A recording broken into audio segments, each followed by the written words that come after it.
6 трагічных выпадкаў са смяротным зыходам толькі з пачатку года адбылося на тэрыторыі вобласці на аб'ектах чыгункі. Прычыны самыя розныя. Адна з іх – пераход чыгуначных рэек у забароненых месцах. Хотелось бы отметить то, что в одном факте находился человек в состоянии алкогольного опьянения, 2 – это суицид, и 1 погиб несовершеннолетний. Наиболее подвергаются риску это граждане, находящиеся в состоянии алкогольного опьянения, потому что они слабо ориентируются в пространстве.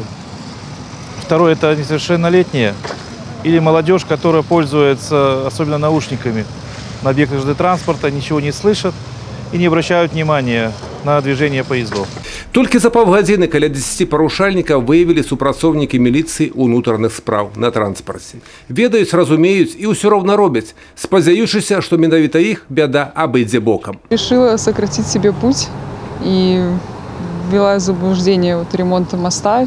Подумала, что там нету проезда для велосипеда, и решила пройти по путям. Ну, остановил сотрудник милиции. Видно, с одной стороны, хочется даже сказать и спасибо. Я считаю, что такой на 4, что касается там, переходить дорогу на красный нельзя, такое знаю.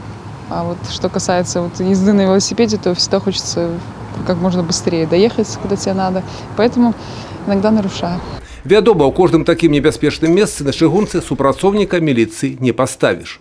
Мы практически всегда организовываем рейды по выезду на места, где ранее привлекались более граждан за нарушение части 5 статьи 18.3, это переход железнодорожных путей в неустановленных местах.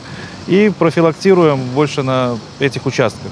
За пераход чыгуначных рэек у забароненым месцы могуць аштрафаваць на суму ў 2 базавыя велічыні. Магчыма, некага гэта і навучыць быць больш уважлівым і законапаслухмяным. Толькі вось жыццё і здароўе, калі здарыцца трагедыя, ужо не купіш за ніякія грошы.